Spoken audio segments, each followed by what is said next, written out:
Well, Your Excellencies, distinguished guests, ladies and gentlemen, so far in our Global Disruptors series, we've met unicorns working in blockchain and in media. And now we're going to meet our next unicorn that has been built in just 6 months. Ladies and gentlemen, it's a great pleasure to welcome to the stage Ananth Sankaranarayanan, co-founder and CEO of Mensa Brand Technologies.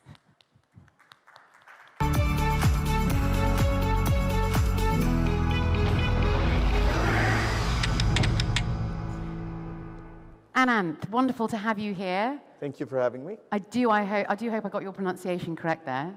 The last name was perfect. Oh, brilliant. I'm glad I got it right.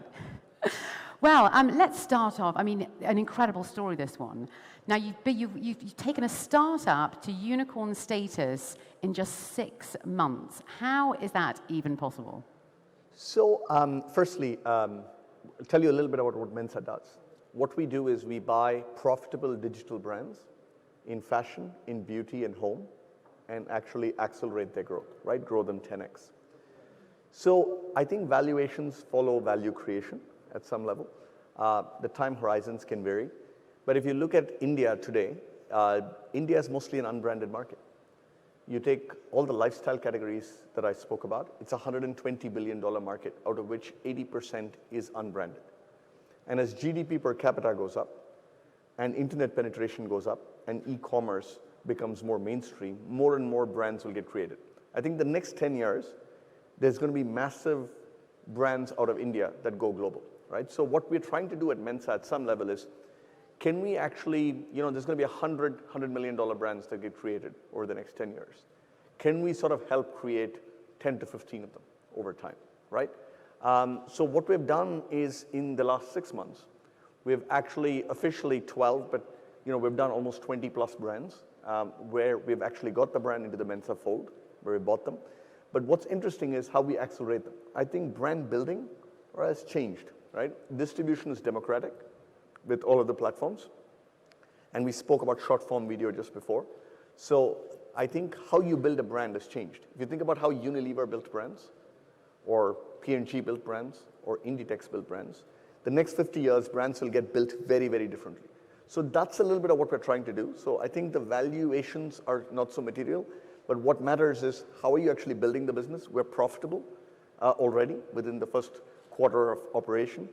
We're growing very rapidly. The brands that we've got are growing at twice the rate of the market. And we are trying to build a playbook for how do you build digital brands from India for the globe. And I think that's quite exciting. In fact, today, by the way, one of the interesting things since we're in Dubai is we're working with a brand in Dubai that's actually sourcing from India and China and selling in the US, right? And that's quite interesting. And the question is, how do you accelerate and grow that? Well, yeah, the logistics is very interesting, of course, isn't it? Yeah. So essentially, that's what you say, is this rise from a startup to unicorn in such a very short space of time. Because it's a sustainable business model. It's profitable. Second is there's a 10x to 100x growth story on top. It's a very large market. And I think there's a new way of brand building that we're pioneering. I think that's what people are sort of reacting to, and that's what investors see. Now, we were reading that you've been a part of many sort of highly disruptive businesses in many sectors over the years now. How do you think you've managed to sort of stay on that cutting edge for so long then? So I have an M team to the whole thing. So I started at McKinsey, which was for 15 years and a long time, and I did mostly auto. Then I did Myntra, which is a fashion e-commerce business. And then I did MedLife, which is e-health, which we sold to Pharmeasy, and then now Mensa. I think the key is also, I think, just to keep putting yourself in a bit of an uncomfortable position. I think the interesting thing is I've never felt comfortable because every few years when you feel comfortable, I've sort of changed a little bit of what needs to happen. And I think that's been very helpful. And I think it also helps sort of keep you humble and grounded in terms of what you don't know, and therefore surrounding yourself with great people that you can actually go do this. So do you think McKinsey sort of set the foundations for you going forward? Absolutely.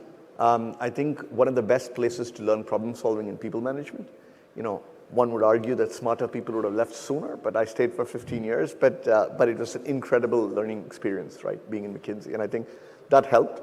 And I genuinely believe experiences are cumulative, so that helped with Myntra and how to sort of transform a fashion e-commerce business, which then led me to being more entrepreneurial in MedLife and now starting something on my own. So interesting. So let's move back to Dubai and the UAE for a moment. What do you feel Dubai and the UAE can do in terms of being an incubator then, an investor for this next generation of Indian unicorns in particular? Yeah, so look, I'll talk a little bit about particularly digital brands and digital first brands because that's the space that we're in. And I think that transcends very easily both ways, from India to the UAE and UAE to India. Many of the brands that we have actually got, whether it's ethnic wear, whether it's home, given the population, I think UAE is a market, right? So you can actually sell digital first brands here through the e-commerce websites here and through our own D2C, and that's an opportunity. I think there's an opportunity to take brands from the UAE, which I was just talking about earlier, I think back to India. It's selling currently in the US. So I think there's a very interesting, the consumers are actually, while different, there's lots of similarity, and the distribution is very similar, and the way you build brands is very similar. Therefore, there's an opportunity to build global brands wherever they originate, whether UAE or India, and I think sort of scaling them. I think that's one. Second is, of course, by the way, I think capital and capital flows.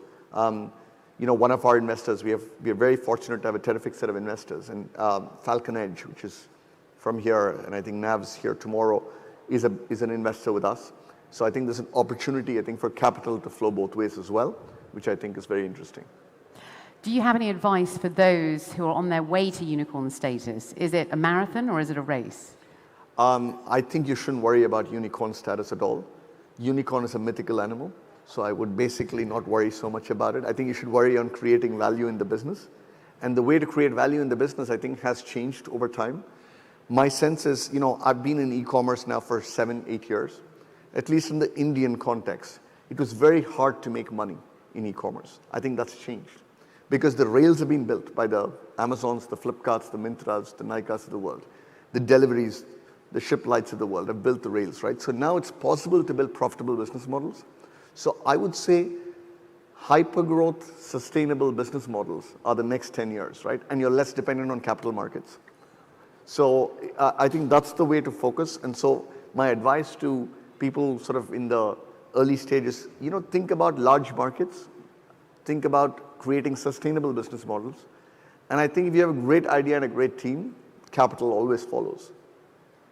I'm doing some reading as well earlier. Now, India apparently has produced over 20 unicorns this year. Right. That's up from 11 last year and 6 in 2019. What's been going on? How come? So I would say 2-3 things, right? The first is, look, the next 10 years, if you look at consumer internet penetration, if you look at GDP per capita going up, if you look at the ease of doing business, all of that is getting better, right? Therefore, there's an opportunity to create, I would say, 10x the number of unicorns that are there today in India, right? Just look at the size of the market and look at the innovations that are happening.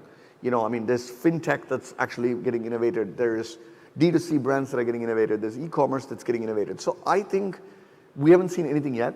I think I'm hoping for the day that you create real, not unicorn, but $10 billion revenue businesses, which are generating lots and lots of profits, right? If you look at China and what they've done, I think there are massive but very profitable businesses that are still growing. And I think that opportunity lies ahead of us in India. So I don't think, by the way, there are too many unicorns. I think there are too few. And I think there'll be a lot more. And I think there'll be a lot more valuable companies because it's sustainable businesses that are getting built.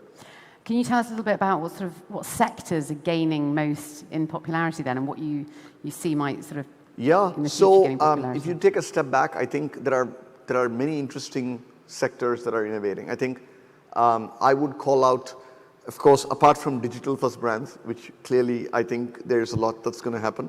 I think fintech is very interesting in India. The reason is I think we have created a platform and an infrastructure that allows for all sorts of interesting products to be built. I think health tech is another area where I think there's going to be a lot that's going to be done. You know, I used to be in MedLife, which we sold to PharmEasy recently, and it's not a particularly consumer-centric industry. Everybody focuses on the doctor, and I think using technology to focus very differently could be very interesting. Education as well, in terms of scale. So I think there's almost every sector that you can think of. I am personally very excited about consumer products, because I think as a nation, we have 1.2 billion people, and I think the inflection point on GDP is coming, and I think we have a distribution. So I think there can be wonderful products that get created very differently over time in India. So I think all of these are interesting sectors. where I think businesses, large businesses will get created. Well, you heard it here first, ladies and gentlemen. Now, we do want to make this interactive, of course. I forgot to mention that at the beginning. There's an opportunity for you, the audience, to ask a few questions, and we have a bit of time at the end of this session in particular to throw out to our audience. Now, I'm hoping we've got some microphones at the back there. Do we have any questions? Please do not be shy. This is your one opportunity to ask any question you like. So please do fire away. Who has a nice question for us? Yes, we have a man just here. If you'd like to tell us who you are and your company name as well, please. Hi, my name is Kunal Nandwani. I run a tech company called EU Trade Solutions. My question is, as we talked about, and we're going to hear a lot about all the unicorn status, which you said probably one shouldn't worry about. But what do you think about the value versus the valuations of these companies right now? So let's say we said there are about 30 odd unicorns this year. Do you reckon they would all be existing in 5 years' time from now? I think so. I think, look, I mean, my view on valuation is it has to follow value creation. I don't think you can rest on your laurels. Just because you're a unicorn doesn't mean you won't die. So I think to your point, could it happen? I mean, could some of them go out? I think absolutely. What matters is execution. So if you're focused on the consumer and you're focused on building a great business and a great team and a great culture, I think the one can go to 10. If you don't, I think the one goes down. I think that's true in public markets, it's true in private companies, I think it's true in startups, right? So if you ask me, will a lot of them survive? They focus on execution and they focus on the consumer. I think you could become bigger and bigger and bigger over time because the market exists. Great question there. Thank you so much. We have time for another question. Do we have any more questions from our audience today? No more questions? Oh, yes, we have a question here. I was going to say it's before tea time, so we're holding up. Please do tell us who you are and your company name as well, please. My name is Hafiza Rasool, and I'm from the United Kingdom, Birmingham, University College, Birmingham. I'm an academic there.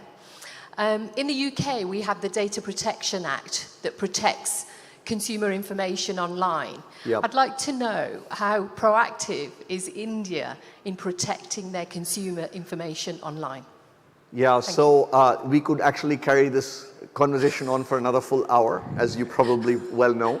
I would say, rather than answer the specifics, I think data privacy and data protection is very important. I think India is starting to craft a lot of laws. I think the right balance to strike is how do you ensure anonymous use of data that actually still helps free products versus what actually are customers willing to share versus not, and to make the choice to customers much simpler.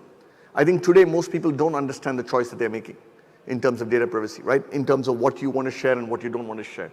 Making that simpler is going to be the key to actually creating a sustainable data privacy law, right? I think, and there's lots of work, as you probably well know, that's being done.